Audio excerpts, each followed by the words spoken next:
सुख शब्द हमेशा रहने वाला नहीं होता। यदि आपको कितना भी पुत्र के द्वारा, संपत्ति के द्वारा, मान सम्मान के द्वारा सुख प्राप्त हो जाए तो वो टिकने वाला नहीं। एक शब्द है आनंद। वो आनंद शब्द आता है परंतु वापस जाता नहीं।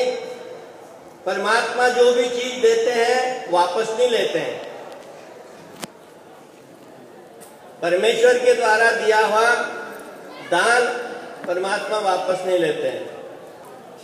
हालांकि हम उस आनंद के शौकीन नहीं है। आनंद जिसके द्वारा प्राप्त होना चाहिए, वैसे देखा जाता तो आजकल भक्त जनता बहुत कुछ आगे पहुंची है, पढ़ लिख गई है, पुस्तकें छपती है, घर में पढ़ करके वो कहते हैं जी हम ज्ञानी हो गए, साधु महात्माओं से पढ़ने की अब जरूरत नहीं है, ऐसा लगता है। परंतु आखिर में आकर के अभी बताया था, जीरो जहां का वहां अपना कायम है। हम वो आनंद को प्राप्त करने के वास्ते कोशिश नहीं करते। जहां मूल है, हम पेड़ों की पत्तियों पे, डालियों के ऊपर पानी छिड़कते रहते हैं, उसकी जड़ों में पानी डालते ही नहीं। और जब तक हम जड़ों में पानी नहीं डालते तब तक पेड़ हरा भरा नहीं रहता। आप लोगों को कोई पूछ ले, मुझे नहीं लगता कि एक आधा व्यक्ति हिम्मत करके कह दे कि मैं सुखी हूं। क्यों? पूछने जाओ, चाहे वो बुड्ढे से पूछो जाए, चाहे बालक से पूछो, यदि ठीक ठाक है नहीं। कभी भी किसी भक्त भक्तानी ने खुशी होकर के मुझे तो उत्तर नहीं दिया कि मैं, उसका कारण परमात्मा के भक्त हो, आपको वो अमूल्य धन प्राप्त हुआ है। अमूल्य धन जिसको प्राप्त हो जाए उसकी खुशी का कोई पारावार नहीं होता। आप लोग पुस्तकें पढ़ते हैं, घर में बैठे बैठे ज्ञान भी प्राप्त करते हैं, जिसको ज्ञान कहते हैं, वास्तविक वो ज्ञान नहीं होता। काला अक्षरी वेद बोध नव्वे, पुस्तकें पढ़ने से कोई ज्ञानी नहीं हुआ आज तक। किसी ज्ञानी पुरुष के मुख से सुनने के बाद में आप लोग यहां तक ही बचे हैं स्थान प्रसाद भिक्षुक वासनिक। परंतु उस स्थान प्रसाद भिक्षुक वासनिक की जो महत्ती बताने वाला ज्ञान, उससे तो जीरो है। ज्ञान के बारे में तो कुछ जानते नहीं। हम कार्यक्रम पे देखते हैं, यहीं नहीं जम्मू तक चले जाओ, उत्तर भारत में चारों तरफ ढूंढे गए। प्रमुख साधन हमारा, हम कहते हैं हमारे साधन दाता परमात्मा ने, भगवान श्री चक्रधर महाराज ने सिर्फ स्थान प्रसाद भिक्षुक वासनिक चार ही नहीं बताए।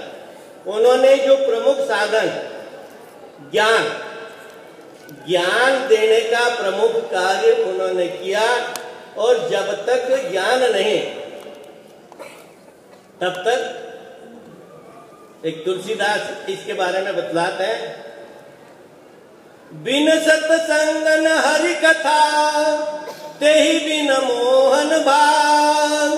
अरे मोह गए बिन प्रभु पद होई न दृढ़ अनुराग।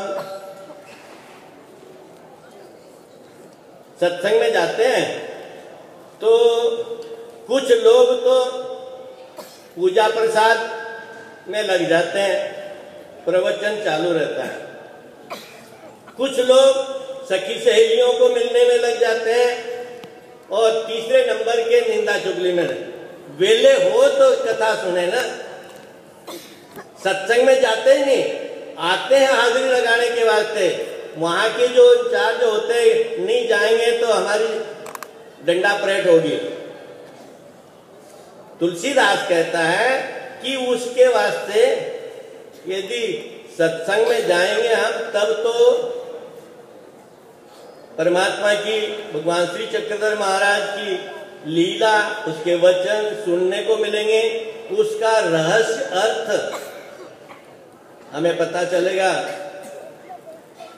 और जब तक हम भगवान की लीला नहीं सुनते, उसके वचन नहीं सुनते,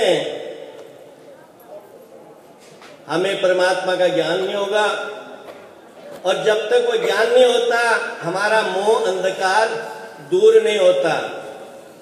इस वास्ते सत्संग में हम कार्यक्रम पे जाते हैं, परंतु सत्संग से अलिप्त रहते हैं। ऐसा जो तजर्बा है हमारा कि सत्संग से अभी पहला वक्ता उठता नहीं तो खलबल मच जाती, 10-20 तो वहां से मतलब ऐसे बंदी करके रखा हुआ ना, कैदी किया हुआ आदमी हमेशा यही सोचता है कि इस जेल खाने से मैं कब मुक्त होऊंगा। यदि घर घर में ज्ञानी है तो उनकी गति क्यों नहीं बढ़ती? हमारे पूर्वजों ने धर्म ग्रंथों में लिखा है, प्रथम ज्ञान होत खेवी, ईश्वर माय बाप गोसावी, उमटत खेवो जीवी सवे चीनिगे। जिसको ज्ञान हो गया, ज्ञान की ये परीक्षा है। जैसे एक आदमी भूखा है और खाना मिल जाए, चाहे रूखा है सूखा है, वो छोड़ता नहीं। मौका आया, भूख ज्यादा लगी, किसी के हाथ से में छीन करके खा लेगा। ज्ञान यदि हमें है और हम ज्ञानियों के मुख से सुनना पसंद नहीं करते, इसका मतलब क्या है? कहते वो ज्ञान नहीं होता, और उस ज्ञान के द्वारा जो हमें लाभ होना चाहिए, पुस्तकी विद्या से ज्ञान नहीं होता है। तो उस परमात्मा के द्वारा हमें जो बातें बतलाई, जिसके वास्ते भगवान श्री चक्रधर महाराज ने बहुत सारा समय महाराष्ट्र में खर्च किया। आप लोग यदि साल में 2 दिन का प्रोग्राम हो, चाहे महीने में या 2 दिन में, तो एक दिन यदि बुलाएंगे, टाइम देंगे कि 9 बजे आना, तो हम बरोबर 11 बजे पहुंच जाते। जो कार्यक्रम जो प्रमुख ज्ञान चर्चा का, वो पीछे हट जाता है। भगवान ने अपने भक्तों को चैन से न तो बैठने दिया, न खुद बैठे। सुबह उठते थे 3 बजे तो उपदेश चालू, विजन को जाते थे तो उपदेश चालू, वापस आते थे तीसरे पैर उपदेश चालू। शाम को सोने का भी परवाह नहीं होती, सारी रात उपदेश करने में बीत जाता था। और हम देखते हैं कहीं पर यदि 9 से 12 का टाइम दिया है प्रवचन का, यदि आधा घंटा लेट हो गए तो उधर घड़ियों की तरफ नजर होती कि कब कार्यक्रम। हम उस ज्ञान सुनने के कितने आदि है या नहीं है। प्रथम नाल होत केवी, ईश्वर माय बाप गोसावी। छोटा बच्चा है, अनजान है, परंतु वो इतना जानता है कि मेरी माँ अमुक है। बिछुड़ जाता है, जिस वक्त सामने आती है दौड़ करके उसके पास में पहुंचता है। किसी के लाख बुलाने पर भी वो पीछे नहीं हटता। यदि सचमुच में ज्ञानी को परमात्मा की जानकारी हो गई है, तो वो इस प्रापंचिक, लौकिक अथवा पारलौकिक, जड़ अथवा चेतन पदार्थों की तरफ उसको खींच नहीं सकेगी। यदि खींचता है जड़ चेतन पदार्थ तो उसको ज्ञान नहीं है, ऐसा निश्चित होता है। यह उत्तम प्रकार के ज्ञानी की परीक्षा है कि ज्ञान होने के बाद में वो सिर मुंडाने से शर्म नहीं करता, डरता नहीं।